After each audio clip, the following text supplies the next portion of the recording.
नमस्कार दोस्तों, कैसे हैं आप सब। मेरा नाम है शिवांश और हर बार की तरह स्मार्ट बट क्लेवर में आपका स्वागत है। सो फ्रेंड्स, आज के इस पर्टिकुलर वीडियो में हम इंसर्शन सॉर्ट का एनालिसिस करेंगे। और पिछली दो वीडियो में हमने सीखा था कि इंसर्शन सॉर्ट मतलब होता क्या है और इंसर्शन सॉर्ट का हम एल्गोरिथम कैसे लिखते हैं। अगर आपने मेरी वो दो पर्टिकुलर वीडियो चेक नहीं करी है तो आप नीचे डिस्क्रिप्शन और ऊपर आई बटन से वो पर्टिकुलर वीडियो पहले देख सकते हो। सो आज के इस वीडियो में हम इंसर्शन सॉर्ट का बिल्कुल डिटेल में एनालिसिस करेंगे और हम इसकी एडवांटेजेस एंड डिसएडवांटेजेस भी देखेंगे। सो गाइस, बातें तो बहुत सारी हो गई है। अब बिना किसी तरह के बड़े जल्दी, बड़े आराम से, बड़े प्यार से हम ये कॉन्सेप्ट सीखना स्टार्ट करते हैं छोटे से इंट्रो के बाद। So let's get started.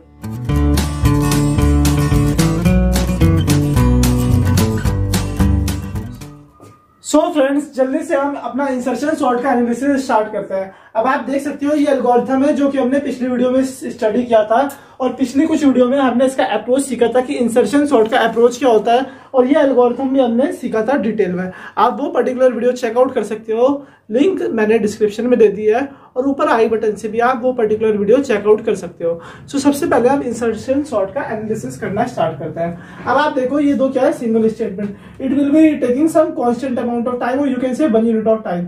ये दो सिंगल स्टेटमेंट है। It will be taking some constant amount of time. जैसे मैंने बोल दिया ये दोनों कांस्टेंट टाइम लेती है C1। अब आप ये लूप देखो, ये कितनी बार चल रहा है। It is running for n-1 time. अब n-1 टाइम क्या हूं, जैसे मेरी n की वैल्यू 5 है, सो n की वैल्यू 5 है तो कितनी बार चलेगा, 1 time, 2 time, 3 time, 4 time, less than है ना। तो कितने टाइम चल रहा है, 4 बार चल रहा है। n-1 टाइम्स चल रहा है। Are you getting this thing? ये लूप कितनी बार चल रहा है, n-1 टाइम। अब अगली ये स्टेटमेंट है, it will be taking some constant time और 1 यूनिट ऑफ टाइम। ये भी 1 यूनिट ऑफ टाइम देगी। अब ये देखो ये लूप है। वर्स्ट केस में ये लूप कितनी बार चलेगा, आप बताओ मुझे। वर्स्ट केस इस वाली कंडीशन का तब होगा जैसे कि मेरा ये एरे है, मैंने एक एरे बना दिया, इसमें एलिमेंट स्टोर कर दिया 1, 7, 9, 11 और यहाँ पे 0 स्टोर कर दिया। जैसे कि मेरा ये एलिमेंट है 0, तो मुझे क्या करना पड़ेगा, इसे सॉर्टेड पोजीशन पे लाना पड़ेगा। ये 0 इंडेक्स है, 1 इंडेक्स है, 2 इंडेक्स है, 3 इंडेक्स है, 4 लूप। सो ये पूरे यहाँ तक आएगा।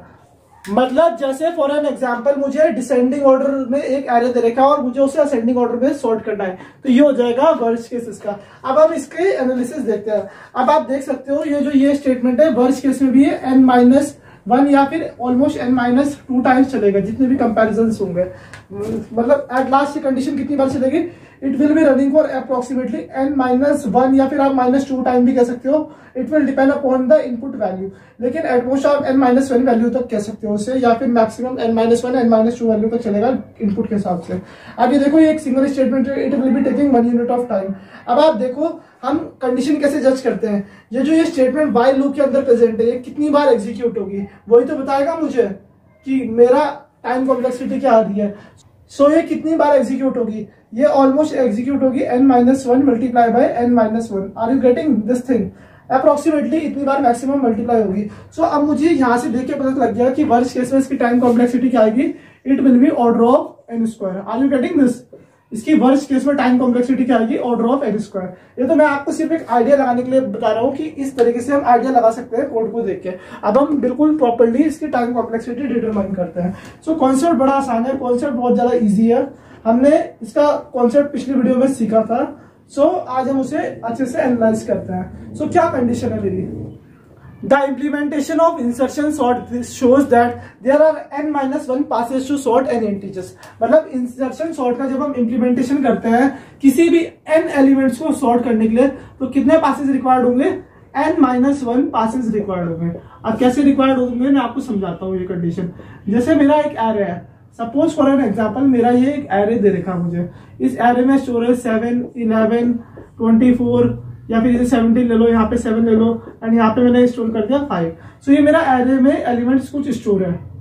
अब मुझे कितने पास रिक्वायर्ड होंगे, ये क्या होगी, sorted sub list 0, 1, 2, 3, 4। So n-1 passes required होंगे। Are you getting this thing? ये हमने पिछली वीडियो में भी डिटेल में स्टडी किया था। सो आइटरेशन पोजीशन 1 से स्टार्ट होगी और पोजीशन n-1 तक चलेगी। So maximum number of comparisons कैसे निकालेंगे? Maximum number of comparisons basically होगा sum of n natural numbers के इक्वल इसका। अब कैसे होगा हम देखते हैं। So if we are given n elements, हमें n एलिमेंट्स गिवन है। सो फर्स्ट पास में वर्स्ट केस में कितने कंपैरिजंस होंगे, in first pass it will be doing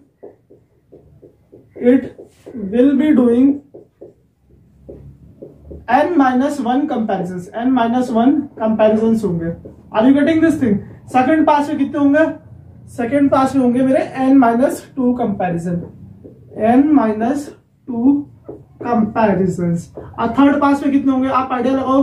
third pass में होंगे n-3 कंपैरिजंस। थर्ड पास में होंगे मेरे n-3 कंपैरिजंस, n-3 कंपैरिजंस। अब हम total number of comparisons find out करना सीखते हैं। So total number of comparisons क्या आएगा? Total number of comparisons, number of comparisons ये कैसे आएगा? It is equal to first pass में कितने कंपैरिजन हो रहे हैं? n-1। सेकंड पास में कितने हो रहे हैं? n-2। थर्ड पास में कितने हो रहे हैं? n-3। सो लास्ट पास में कितने होंगे? अप्रोक्सीमेटली 1 कंपैरिजन होगा।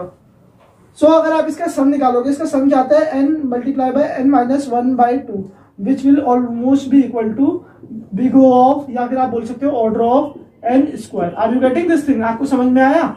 सो इसकी टाइम कॉम्प्लेक्सिटी क्या आई वर्स्ट केस में? ऑर्डर ऑफ n² आई। सो मैं एक काम करता हूँ, इसे इरेज कर देता हूँ और इसकी टाइम कॉम्प्लेक्सिटी यहाँ पे अच्छे से हम लिखते हैं और टेबुलर मैनर में कंडीशन समझते हैं। सो वर्स्ट केस में इसकी टाइम कॉम्प्लेक्सिटी कितनी आई? ऑर्डर ऑफ n² आई। सो टाइम कॉम्प्लेक्सिटी मुझे मिली, टाइम कॉम्प्लेक्सिटी मुझे मिली है इसकी ऑर्डर ऑफ n²। अब स्पेस एनालिसिस भी कर देते हैं इसका। स्पेस कॉम्प्लेक्सिटी कितनी आएगी? It will be equal to order of constant, या फिर आप बोल सकते हो order of 1। Because order of 1 क्योंकि बिकॉज इसे कुछ जनरल स्पेस चाहिए होगी, कुछ स्पेस की रिक्वायरमेंट होगी, जैसे कि टेम्पररी वैल्यू स्टोर करने के लिए, i/j वैल्यू स्टोर करने के लिए। सो इसे एक्स्ट्रा मेमोरी की जरूरत होगी जो कि स्वैप ऑपरेशन परफॉर्म करने के लिए यूज होगी, लूप वेरिएबल के लिए यूज होगी। So it will be constant memory, और we can say order of 1 और ऑर्डर ऑफ कांस्टेंट। सो अब हम एक काम करते हैं, हम इसकी best case time complexity, average case time complexity और वर्स्ट केस टाइम कॉम्प्लेक्सिटी देख लेते हैं। सो बेस्ट केस में क्या होगा? मतलब जब इसकी बेस्ट एफिशिएंसी होगी, बेस्ट टाइम कॉम्प्लेक्सिटी क्या होगी इस कंडीशन में? इस चीज की बेस्ट टाइम कॉम्प्लेक्सिटी होगी ऑर्डर ऑफ n। क्या होगी इसकी? Order of n। Best case time complexity, best case time complexity क्या आई मेरी इसकी? Order of n।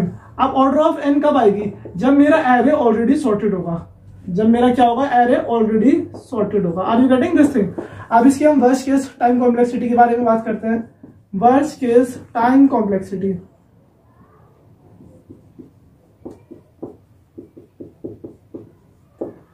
It is equal to order of n²। So ये कब होगा? जब मेरा एरे मुझे डिसेंडिंग ऑर्डर में गिवन है और मुझे उसे असेंडिंग ऑर्डर में सॉर्ट करना है। अब एवरेज केस टाइम कॉम्प्लेक्सिटी के बारे में बात कर लेते हैं। एवरेज केस में क्या होगा? It will also be taking order of n²। ये कब होगा? जब मेरा एरे आधा पहले से सॉर्टेड होगा और आधा अनसॉर्टेड होगा, या कंडीशन आपके हिसाब से भी थोड़ी थोड़ी चेंज हो सकती है depending upon the input value. So इस सॉर्टिंग टेक्निक में क्या होता है वर्स्ट केस में कि जो एक इनपुट एलिमेंट है या एक इंडेक्स का एलिमेंट है, every individual element is compared with all n-1 elements in the worst case, इस वाले इंसर्शन सॉर्ट की कॉन्सेप्ट में। सो इसकी वजह से n-1 कंपैरिजंस टेक्स प्लेस करते हैं। आगे आपको कॉन्सेप्ट समझ रहा है।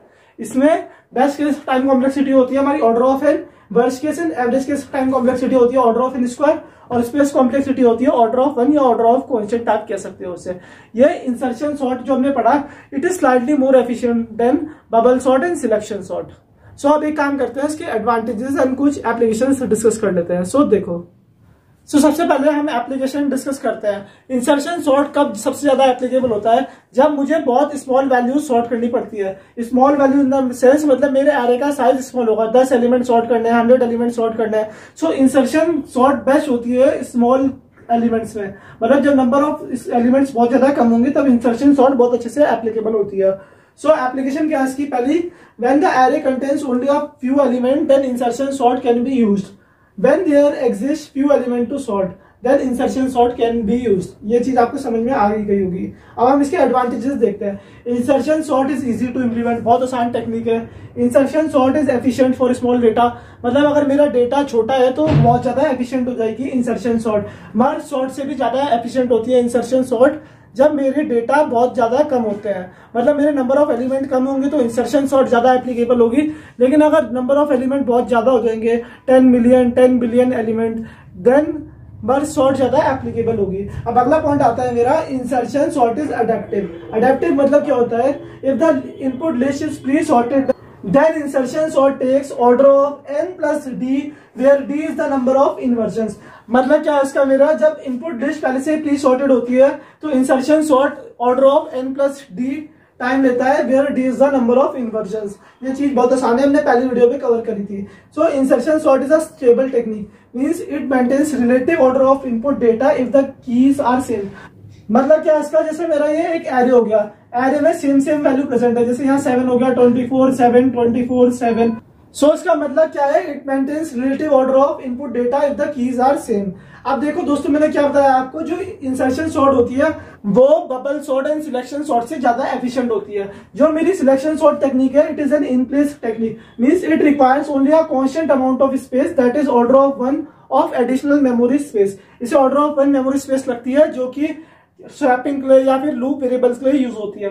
सो ये बहुत अच्छा सॉर्टिंग टेक्निक है अगर मेरे नंबर ऑफ एलिमेंट्स बहुत ज्यादा कम होंगे। अब इसके डिसएडवांटेजेस क्या है, अगर नंबर ऑफ एलिमेंट्स बहुत ज्यादा होंगे so it will be taking order of n square time in the worst case. Are you getting this? जबकि मर्ज सॉर्ट की टाइम कॉम्प्लेक्सिटी होती है n log n। So merge sort ज्यादा applicable होती है जब मेरी नंबर ऑफ एरे एलिमेंट्स बहुत ज्यादा होंगे। सो गाइज, मुझे उम्मीद है आपको इंसर्शन सॉर्ट की टेक्निक समझ आई होगी और मैं आशा करता हूं कि आपको मैं सारे कॉन्सेप्ट समझाने में समर्थ रहूंगा। अगर आपका कोई भी डाउट है, आप नीचे कमेंट सेक्शन में अपना डाउट मेरे से पूछ सकते हो। सो अगले आने वाली वीडियो में हम इंसर्शन सॉर्ट का प्रैक्टिकल करेंगे। सो दोस्तों, please like this video and please subscribe to my channel and please share my videos and stay tuned for more videos. So stay tuned.